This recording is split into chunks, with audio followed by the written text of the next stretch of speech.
Hey everybody, welcome to the Matt Gerow Show. It is I, Matt Gerow, here for another podcast. This is episode number 6. We've got through 5 episodes, which is amazing. Um, wasn't sure I was going to get to this point, and I am. Here I am, and I just want to thank everybody who's been watching every episode, listening every episode, especially to the few people who have actually reached out to me and given me feedback and things. I appreciate it. It is good to get some interaction from other people on something that I'm really starting to enjoy and hopefully get better at as well. For those wondering, I do have Penelope behind me. She's sleeping right now. Oscar is off to the side this way. He just got a new toy. It's a tire, big tire about the size of my head, and it's got a rope that goes through it. So there's like a rope on each end of it, and then a rope in the going through the middle. But it's a one rope, and he loves it. He's been going ham with it.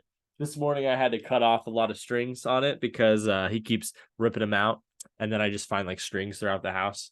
So it's kind of a bit of progress, but it's entertaining him, and he's enjoying it. So that's what matters.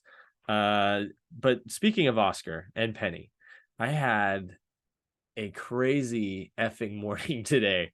I so with my we're just gonna get all the details out there because fuck it, right? I told you guys last week that I got a new job. I'm just gonna say what the job is. I'm working at a dispensary and a marijuana dispensary, and my hours are evening shifts right now. It's a 24-hour place, so I'm working like 2 to 10, 4 to midnight type stuff. And so I with my sleep schedule being like that, I sleep in when a lot of people are getting up and starting their day. I'm not getting up until like around 10:30 to 11 o'clock, 11:30 nowadays. So anyways, I get home late last night at like a little after 10 o'clock. Take the dogs outside because they're waiting for me to come home so they can go potty. Both these sweet beagles, okay? Go out there. I'm just doing my business. I'm looking around. My wife has already gone to bed. I've told her good night. I'm looking out across the backyard, and I see this giant gaping hole in our fence, our backyard fence at the back of the house.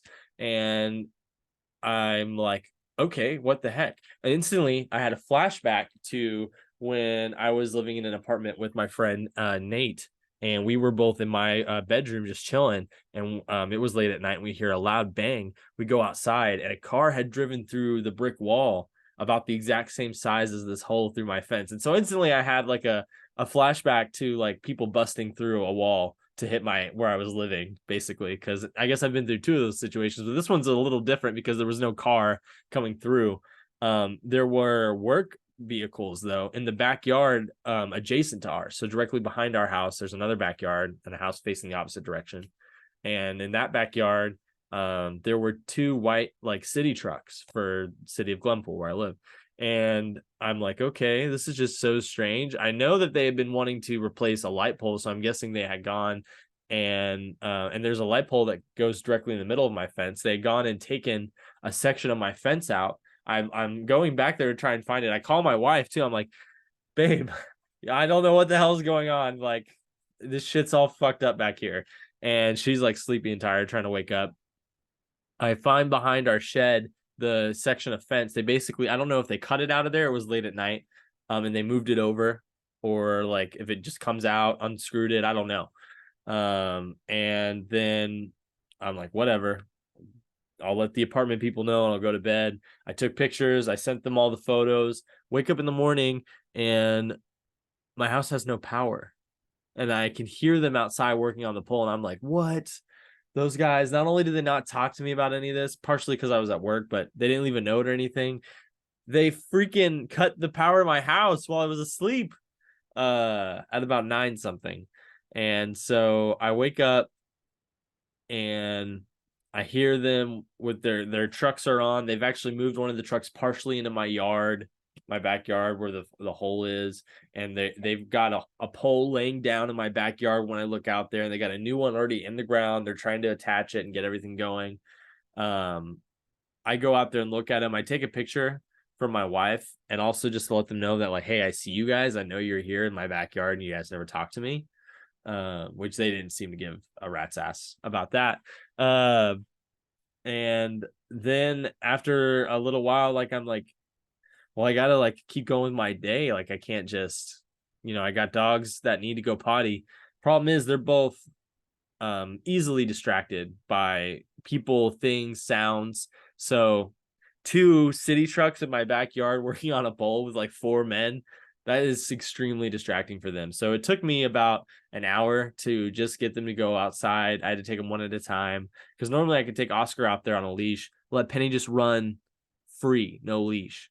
But that wasn't an option because there was a giant hole and I didn't want her to run away or, anything like that. So I kind of put everything behind. Plus, I wanted to do this freaking podcast and the power was out. So I was like, what the my morning is so screwed.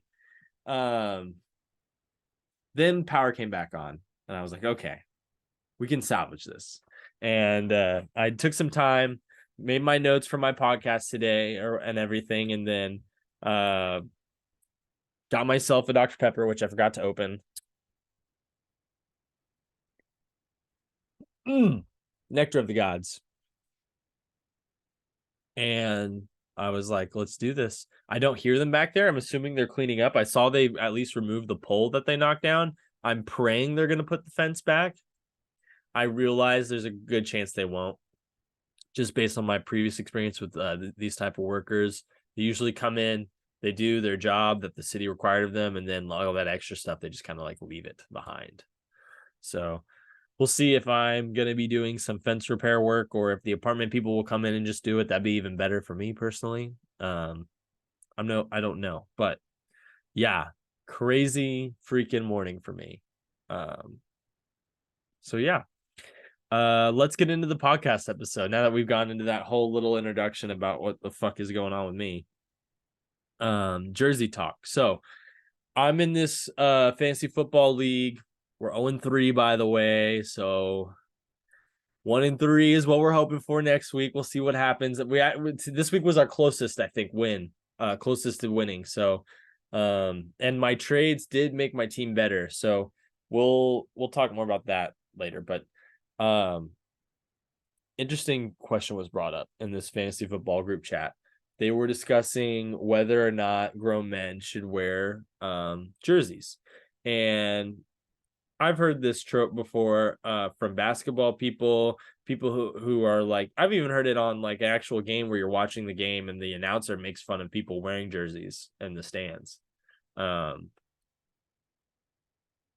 Sure, you see a guy wearing a jersey that's maybe 2 sizes too small and it looks awkward on him.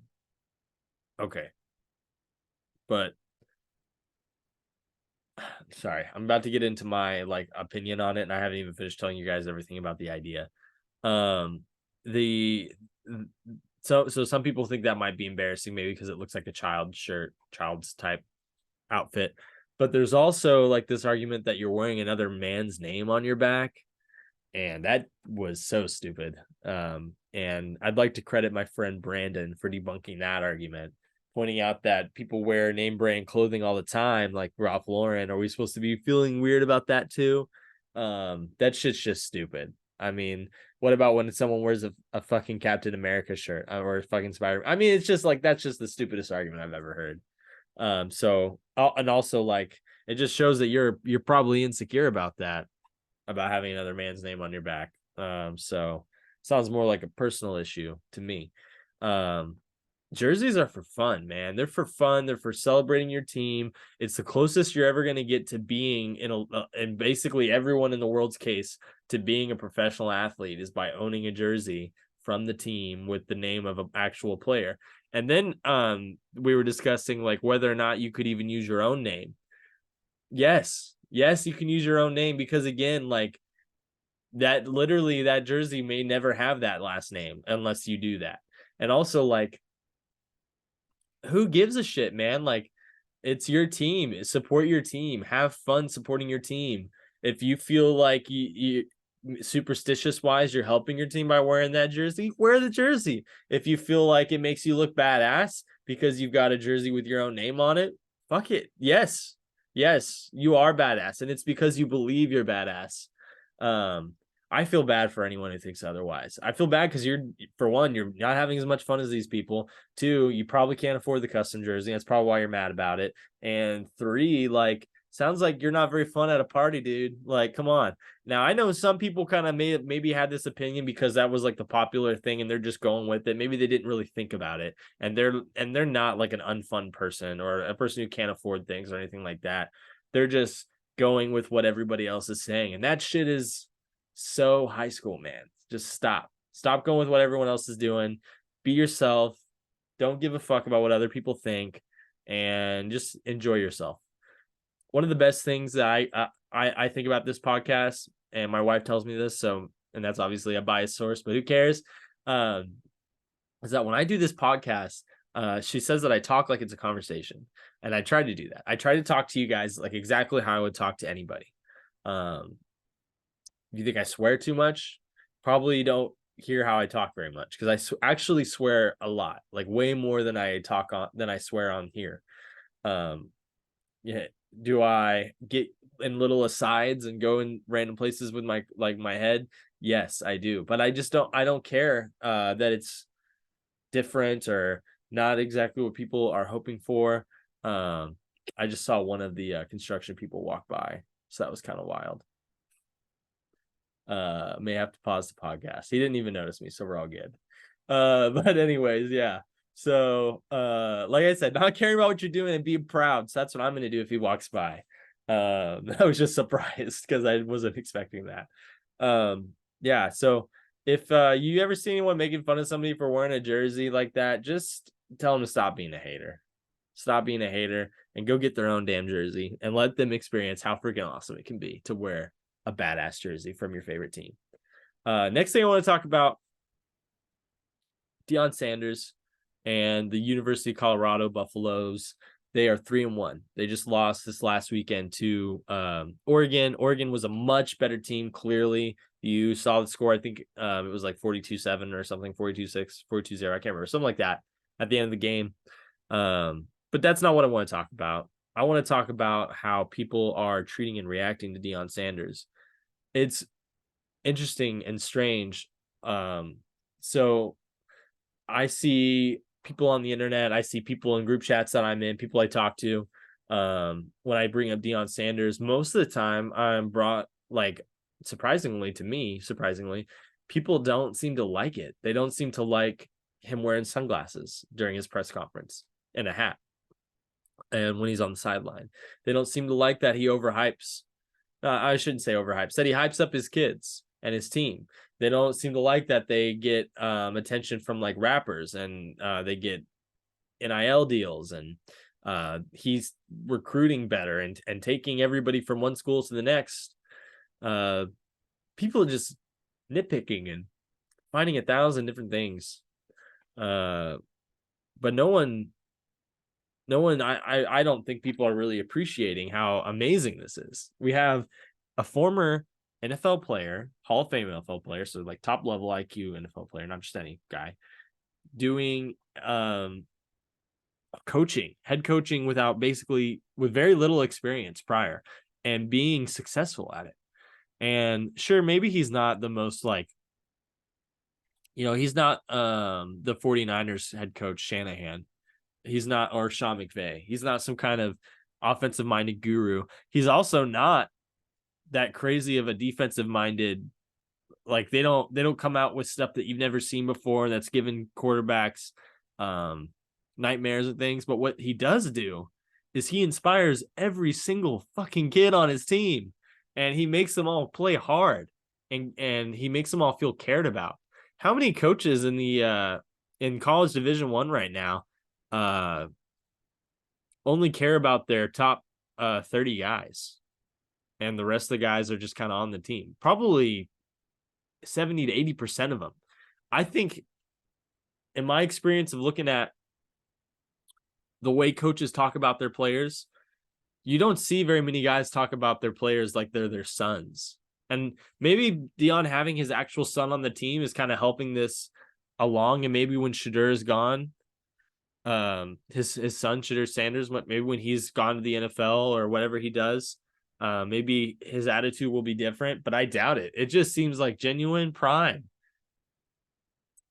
I wish the head coach of my favorite college football team came off as genuine and as caring about his own actual players, because he doesn't. Best head coach in our football league, best team in our football league right now, OU, their head coach, he does come off as a guy who cares about all their players. And I think that when OU seemed like they were going to be not as good at recruiting, they've actually been better than what people expected, when considering losing Lincoln Riley. Construction guy walked by again, distracted me again.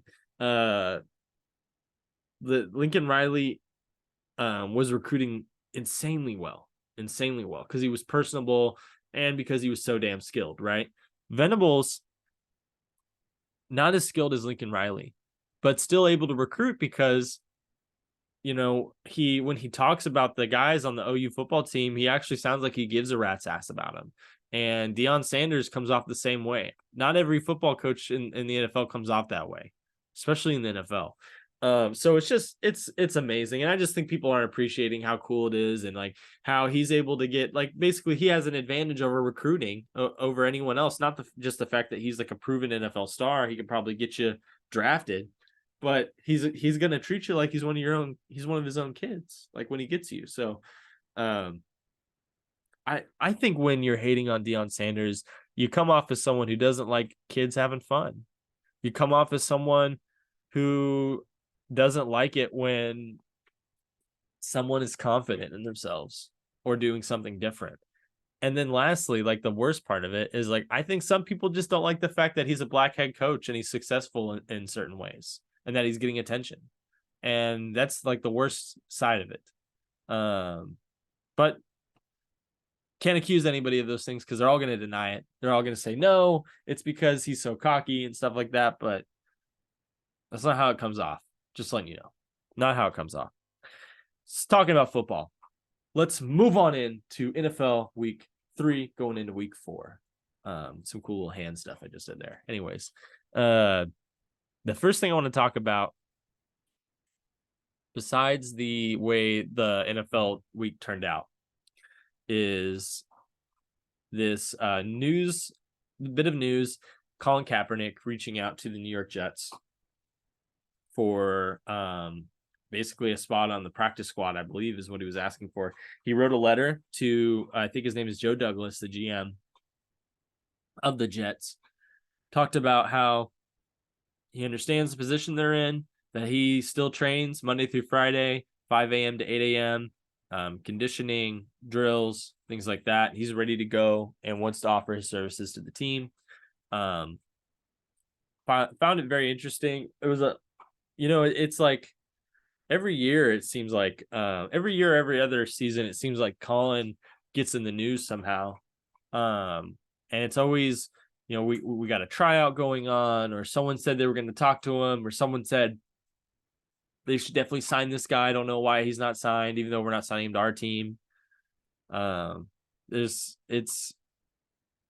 just like weird and interesting and paradoxical because you've got this guy who is a dual threat quarterback, has experience, has literally played in a Super Bowl, and played pretty well in the Super Bowl. Not like had a, nothing like the Peyton Manning performance against Seattle, has had, or the another good example, the Cam Newton performance against Peyton Manning. But nothing like that. He was still very good, and basically started taking a social stand, as we all know, and was blackballed by the league. He's 35 now, if you didn't know. So that's pretty old for the NFL. It's not too old for a backup, though. Not too old for a practice squad quarterback. And there are starters in the NFL older than that. But we all know that this train has kind of passed. I mean, I would be extremely surprised to see something like that change. It would have to be someone who is like actually friends, I think.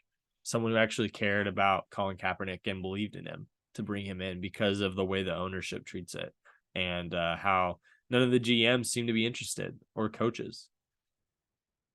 It's really interesting because this same team that he's trying to get onto had for like the last couple years a quarterback even older than Kaepernick. They had Joe Flacco. He's a free agent right now, and he's actually still hoping to get on an NFL team too. He's really not doing anything different than Colin Kaepernick and letting people know he's available. And he's 38. He's 3 years older. Played in the same Super Bowl as Colin Kaepernick. Won the Super Bowl, but still, it's interesting to see. You know, I have always hoped that he would get back in the league and on another team somewhere and actually get an opportunity to come back and everything, but no one's given it to him.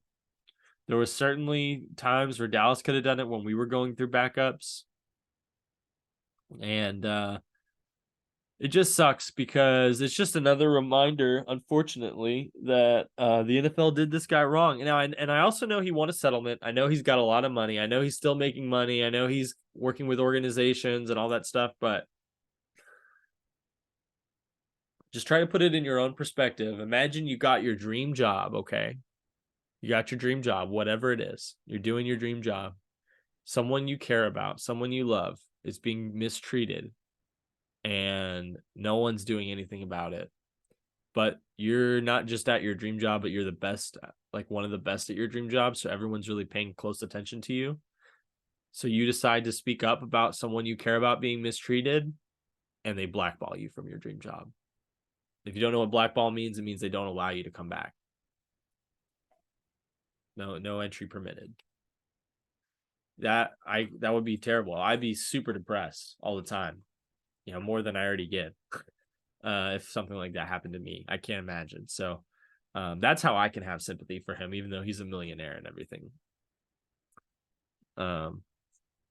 Speaking more though, let's go a little bit forward into this NFL talk, a little bit off of kind of a sadder topic there, but still sad, but not as sad.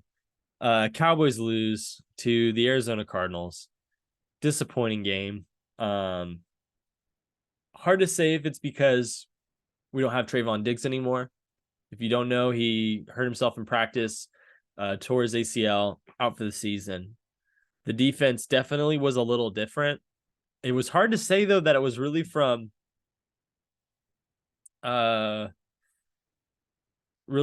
Diggs not being there, because, you know, Diggs isn't the guy who is stopping the run game. And we couldn't stop Arizona's run game. Dobbs was brilliant for like what he is. We couldn't make him uncomfortable enough. We couldn't rattle him enough, and we should have been able to with how great our defensive line is.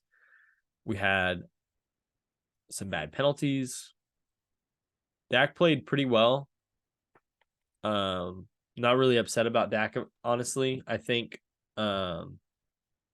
Dak's improving and getting better with each game. And I think that our offense is still finding itself. Like, you know, people may not realize this offensive coordinator is Brian Schottenheimer. He's been involved with the team prior to this, but it's still a new OC. And you were in Kellen Moore's system prior to that. And now you got Brian's not even calling the plays. It's Mike McCarthy calling the plays. So they're still trying to get the finishing touches on offense to where we stop getting field goals. We start getting more touchdowns. So disappointing. Definitely left a taste in my mouth of like, this is the same old team that I watch every season. Hopefully not. We'll see. The defense I thought was legit this year, but I don't know. The fact that we couldn't get to that offense and disrupt them more, it's disappointing. All I can say is thank God we have Stephon Gilmore, because without Gilmore, our corners would be looking real rough. Really rough. Deron Bland is nice, but, you know, not having Diggs, that bites. And it's not just his talent, it's also his leadership. He's one of the main leaders on our team, so it bites. The other interesting thing that happened in the NFL was the Travis Kelce Taylor Swift thing. Travis Kelce and Taylor Swift seem to be in a relationship, or they're maybe doing it for PR, or I don't know, but it got a lot of attention. And from what I know, Travis Kelce's jersey numbers went like way, way up after that game. And it's attributed to the Taylor Swift sales.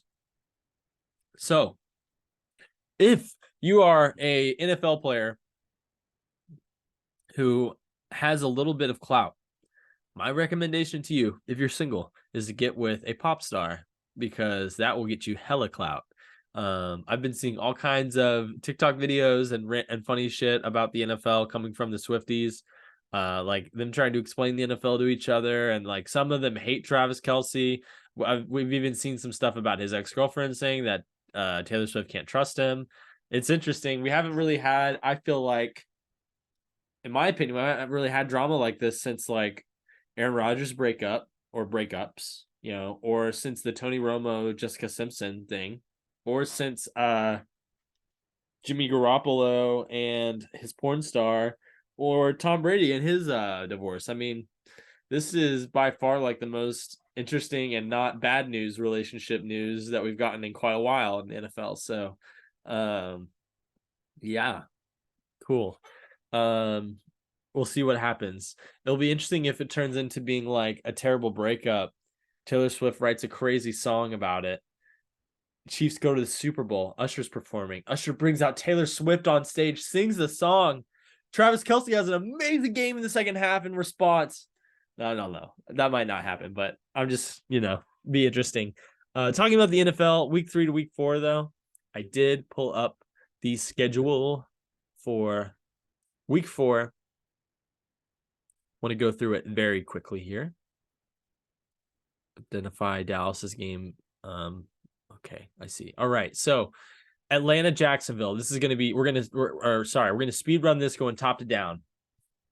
Detroit at Green Bay. Detroit Lions definitely been better this season. Have a nice run game against Green Bay, who have had trouble finishing their stuff, and Jordan Love has been impressive, but not like what we want to see. This is not me speed running this at all, by the way. Okay. Detroit's on the road, but I'm going to take Green Bay to win at home. They've looked pretty good. I think Detroit has some issues. I don't think they're quite ready to go into Green Bay and win. So next I have Atlanta, Jacksonville. I see Jacksonville winning this game at home. They are a good team. They have a good quarterback. Hold on a second. The dog is being bad. I will have to pause for a moment.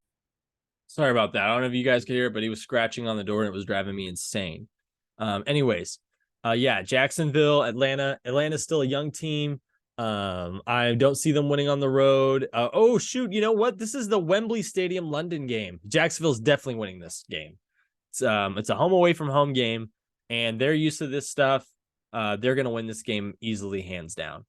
Buffalo, Miami. I want to see this game probably the most so far from what I'm seeing. Miami is definitely at the top of the league. It would be really interesting to see if they could trounce Buffalo in Buffalo. Buffalo back on their game after winning last week. I see Miami winning this, though, after dropping 70 points on Denver. Speaking of Denver going against Chicago. And Denver, both bad. This is a great opportunity for two bad teams to, like, for one of them to get their season back on track and get straightened out here. Could see this really going either way. I'm going to give the edge, though, to Denver. I think losing by 50 points would definitely put a fire under your butt. So I'm going to say Denver wins on the road. Baltimore, Cleveland. Let's take Baltimore in this game. Cleveland, good performance last week from Deshaun Watson, if you don't count him throwing the ball backwards and during his sack or whatever. I think he still finished with over 250 yards, like around 280 or something like that, and had a good completion percentage. They're going against a good offense in Baltimore. Lamar Jackson is on his shit, and I like the Ravens this year quite a bit. I'm going to take the Ravens to win this in Cleveland. They don't know what's coming for them. Cincinnati at Tennessee. Let's see. Cincinnati's going to win that. I don't know. See, both teams have looked like really bad. Cincinnati won last week against the Rams, but it was hard and ugly. And Tennessee's only had hard and ugly games too.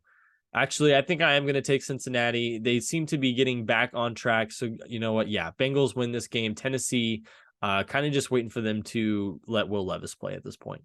Sorry, Tannehill.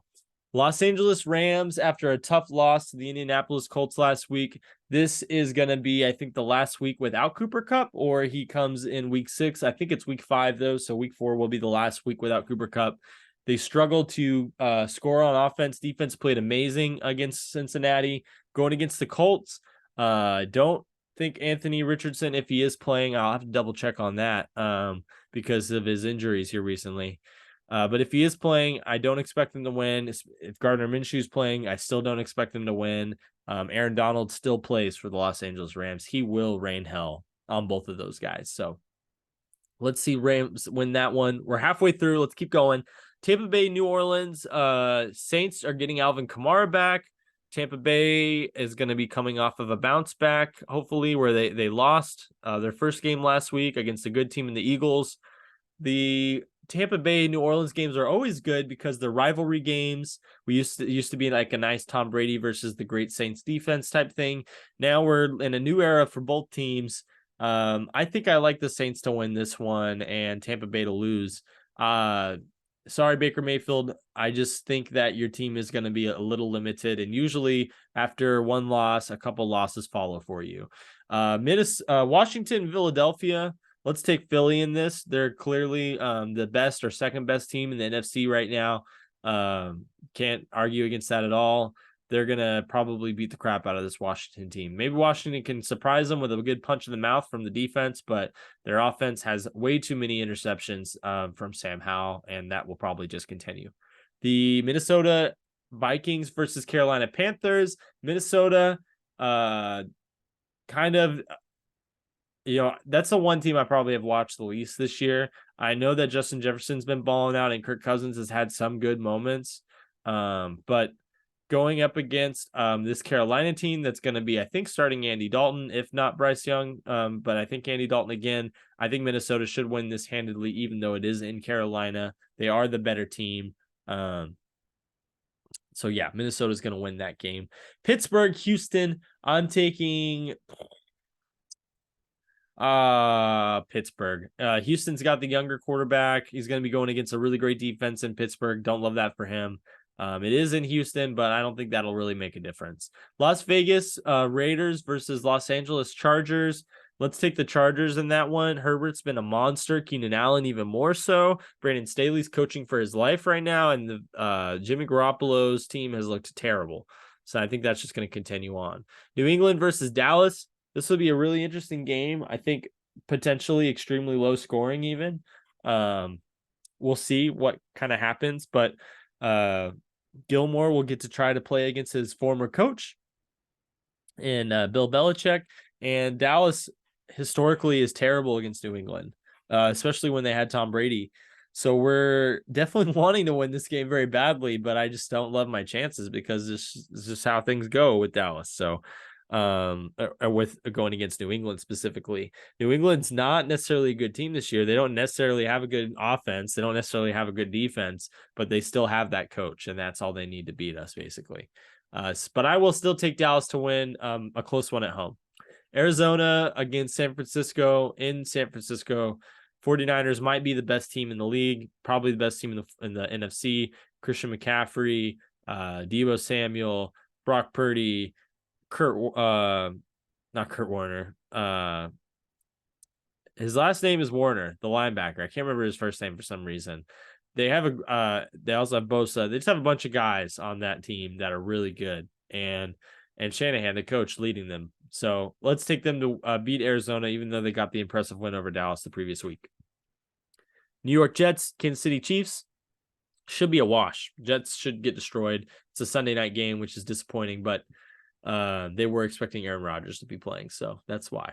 And then the Monday night game, last game of the week, will be Seattle at New York. New York is going to be fiending for a win. They really need to get a win. And Seattle at the same time. I think New York has more talent on the team, but they also seem to be in a little bit more disarray than Seattle. But they are at home. Daboll's a good coach. I'm going to say New York's going to pull this one out at home on Monday Night Football.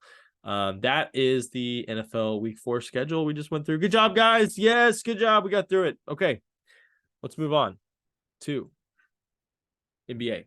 Before I do that, I received a text message from my wife saying she tried to call me. I'm texting her right now. I'm podcasting RN, and this will be in the recording. LOL. So that happened a little bit earlier during when I was going through all the scores, but I was on a roll, so I didn't want to stop. And we're gonna keep going, and then I'll call her after. But OKC hype coming across mainstream media. Yeah, we're gonna talk about the NBA a little bit, specifically the Oklahoma City Thunder. Been seeing stuff from. I've been seeing them get talked more about by Brian Windhorst. I've been seeing them get talked more about by and his podcast, of course, and by Zach Lowe, and by Through the Wire, which is another basketball podcast I listen to, and by JJ Redick, and just basketball Twitter as well. So the people are starting to take notice and remember that we've got all these guys coming up. There's a ton of talk about Chet, but we'll get into it. Let's start off with, though, what happened most recently.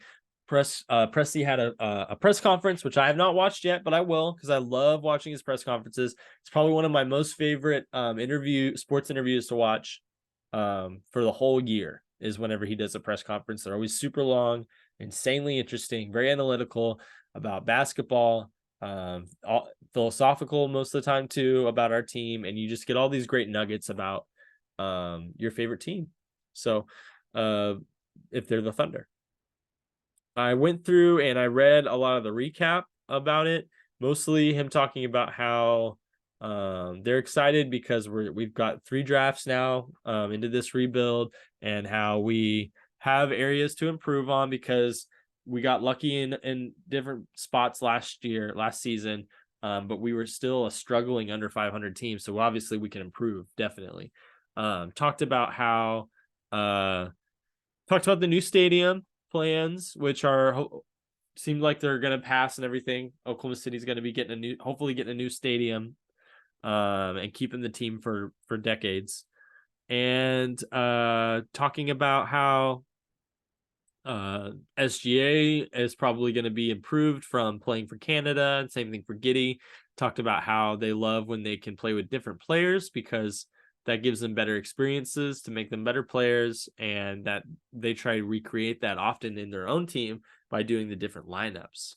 And I know that part of the reason they were doing the different lineups was just to see, like, I assumed it was just to see different options, but I never considered the fact that you're basically giving these guys experience to play in all these different ways and facets, so that they kind of are prepared to play any type of way with any type of player. Pretty cool. They also talked about Oladipo. I guess he is not going to be making the Thunder roster this year. He's not going to be attending training camp for the Thunder. So I know he's rehabbing an injury. I don't think he was going to be back from the injury until fall. And I think that's probably enough reason for the Thunder to basically not give away one of the few roster spots we have to him. And they're either going to trade him or probably waive him.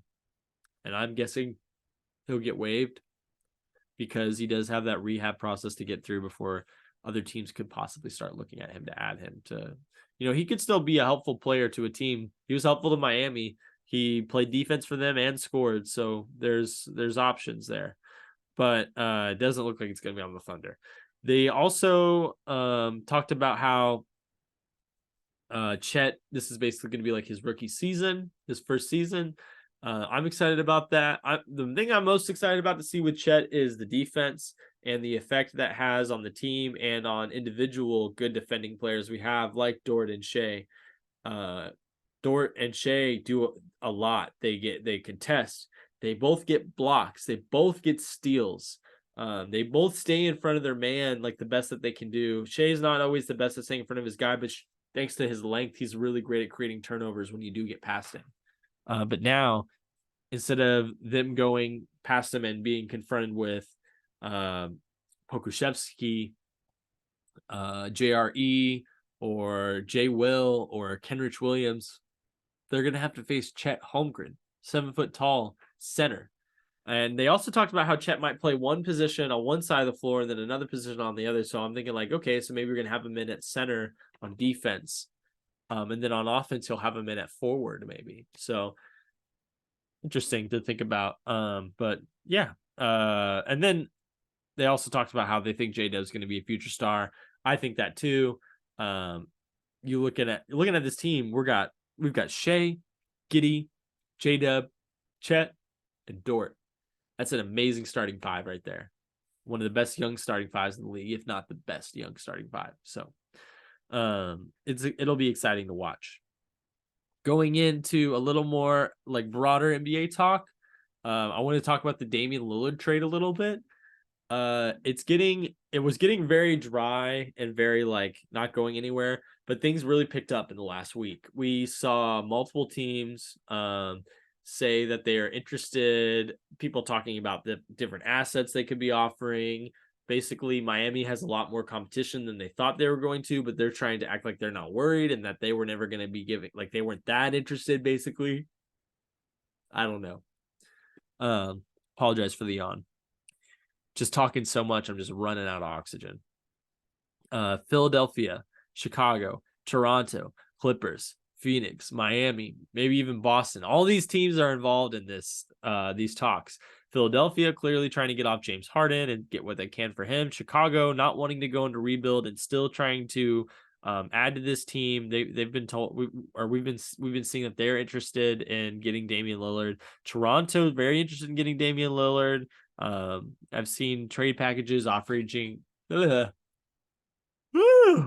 Oh, okay. Sorry. Said I had struggled to speak and then I needed to breathe like some air in and then I was yawning and it was like so many human issues there. What can I say, guys? I'm human just like you. Toronto has OG Anunoby. That's what I was trying to say when I was saying offering. That's who they seem to be offering and maybe looking to build around. I saw a crazy insane NFL trade, or not NFL, NBA trade idea where Giannis and Dame both ended up in Toronto together. Because as I talked about last week, that Giannis doesn't seem to be super happy with Milwaukee. The Clippers, they are also buyers still. They're still trying to add to the team. Phoenix also still buyers, also looking to get off of DeAndre Ayton. There could be some type of 3-team trade involving DeAndre Ayton, Yusuf Nurkic, and Damian Lillard, and some other team possibly. And then Miami, we all know, Tyler Hero's basically on his way out of there. He's going to be on a different team at some point, it seems like. And they're still interested in Dame, whether or not they want to admit it. And then I've seen some people saying Boston's got everything they need. I've seen some people saying that Boston needs to be getting into this Damian Lillard thing. I don't know on that. That's just interesting to me. That is everything on the NBA that I'm going to say. Last thing we're going to talk about today is what I always like to end my podcast with. And that's what the hell is going on with our freaking government and the UFOs and all that stuff. So I thought I wouldn't have a lot to talk about in regards to this, but I did come across something last night before I went to bed. And this was very, very much so under the radar, which is why I really didn't notice it before. The United States Border and Customs Agency released 10 videos and 387 pages of news clippings and firsthand accounts in regards to unexplained phenomena. The most interesting video is an older video that comes from Puerto Rico, apparently, and it's an infrared, so it's black and white, and this object, it's moving over like land. It's going over some trees, getting down close to the ground, as you can see, and moving very quickly. They're trying to follow it. Eventually, it moves into the water. And you kind of see it dip into the water, and then you can almost see it like it splits into two. Now, this isn't some like Ancient Aliens History Channel video. This is a video from the U.S. government, from the U.S. Borders and Customs Agency. They released it. They basically gave no context with anything that they released and haven't really commented on any of it. All we know is that this is just stuff that people have been trying to get out with FOIA requests for a while, and it was kind of just out of the blue and just released. I haven't really looked at the other videos yet. I'm going to get into that. I was just so fascinated with this Puerto Rico one and like what the thinking was behind this. Some people seem to think that maybe they're trying to expose us to things just by, we'll just throw out 10 videos or something like that. We'll just let people watch it. We'll see if the public freaks out, how they handle it, and then we'll just keep going from there. I think it's good. It's a good thing because number one, we got more information. The news clippings and firsthand accounts are pretty unintelligible from what I understand. They're mostly classified and blacked out on everything, so it's not like very helpful information. But the information is there. For like 60 years, the government told us these things weren't real.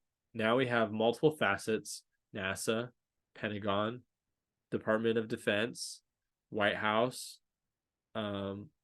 Border and Customs, acknowledging and creating either bills, programs, committees, hearings, secret hearings. Where there's smoke, there's fire, people. If you still think I'm crazy about this, go back and watch the Congress hearing. Listen to the questions being asked by elected U.S. politicians, officials. Look at who is sitting behind David Grush. It's McCullough, the former Inspector General of the intelligence community for President Obama. These people aren't QAnon, conspiracy, tin hat people. These are the good people in the government and the people who are like journalists trying to bring this to our attention so that, whatever the grand scheme and plan is, that it happens on our terms. Because otherwise, the more people say that this is just, it's whatever, it's lights in the sky or whatever, the more we ignore it, the more the stigma is around, the more likely it is that in our lifetime, we will never know the answer. We will never know if they really had alien bodies. Which, speaking of which, the alien bodies at the Mexican hearing, which I thought were debunked, turns out the info I had that they were debunked was about the guy who brought them up, was about bodies that he brought up, but were about separate bodies that he had brought up that were proven to be debunked. These bodies actually have not been debunked yet. And they're being looked at by a contractor for NASA now. And they even talked about it on, I think it was NBC with Neil deGrasse Tyson. And he was interested and actually smiled about it and didn't just treat it like how he's been treating all the other UFO stuff. He was happy that they brought something out and that they were allowing other people to look at it. I don't know. I think alien bodies would be the biggest and most shocking development of anything we could find out. And I personally already believe they exist. So it's not as shocking for me, but I know it would still be shocking again. And it would be extremely shocking for everyone else. It's just, it's crazy. It's crazy that this is happening.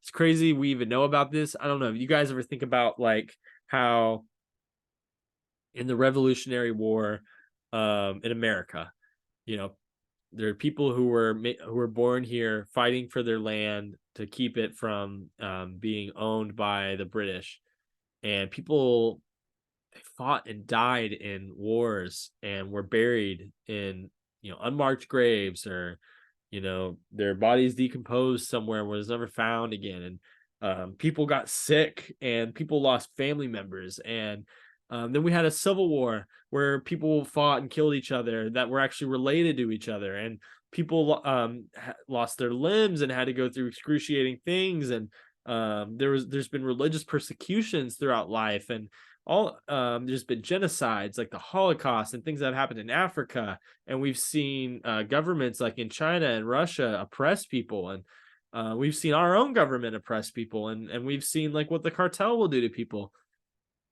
All these horrible things where people are going through these situations where it's basically like there is no tomorrow, and none of it may fucking matter at all compared to this. I mean, how could literally how could America fighting for its independence in the 1700s be as important as the creation of humanity? I mean, that's basically just some shit humans decided to do because we got bored of fucking existing, right?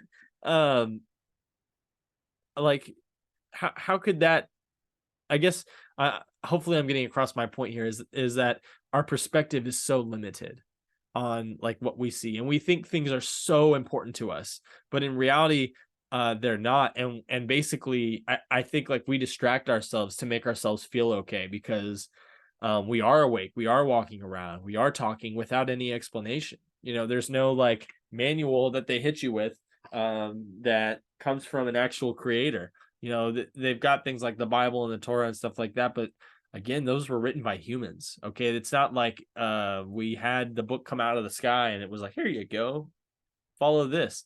It's still just basically humans telling other humans like what to do, how to live, how to cope, how to like not go crazy basically while you're a sentient on this planet. So my point of saying that is I think it's really, really, really hard for people to fathom things outside of the perspective of their own life. And so like I think about like I was in a position where I was in between jobs and I was so depressed and so upset about it. And I just felt like, you can feel like your life is way off track and that you've plateaued and you've hit a point where there's never going to be a rise in your life again. But because of how it seems like our humanity and how we super focus on just our own perspective, it's hard for me to like think about how there were people fighting in a war in this country multiple times where they thought there was going to be no tomorrow, like in the World War One, World War Two. People literally thought, this could be the end of the world in those situations. And for some people fighting in an actual war and battle, or someone living on the streets trying to just survive to find food, every single day is like the end of the world for them. And so to actually try to comprehend not just how minuscule and unimportant we are because of how many humans and living life forms have actually even existed on this planet ever, but to also think about the purpose of all of us, how we've changed over time, how we treat each other, how certain things have survived because of us and other things haven't. Like how I talked about how before like dogs have been able to survive and had really good life basically because of humans. And then you look at something like the dinosaurs, which were reptiles that dominated this planet and it seemingly would dominate us. They're all gone. So and that's not necessarily because of us, right? We think that was because of a meteor, but we couldn't exist probably unless those dinosaurs were gone. So maybe it's all kind of on purpose. But the point is that it's a giant idea. It's a huge expanding idea with lots of different ways it can go. And people just can't get out of their own minds and perspectives to think about anything like that, it seems, which makes it so hard. And it makes it so much easier for anyone who actually knows what's going on to hide it. And then a guy like me who's going to wonder what the hell's going on, he's never going to find out. And I'm going to go my whole life without knowing, just like everybody else before me who thought that they were really like in the shit and really like knew what the fuck was going on. But those motherfuckers hadn't seen a motorcycle before. They never played Flappy Bird on an iPhone before. They never saw, trying to think of something recent. They never saw the Capitol riots. Okay, well, maybe they did see something similar, but not caused by their own president or whatever. It's just like, even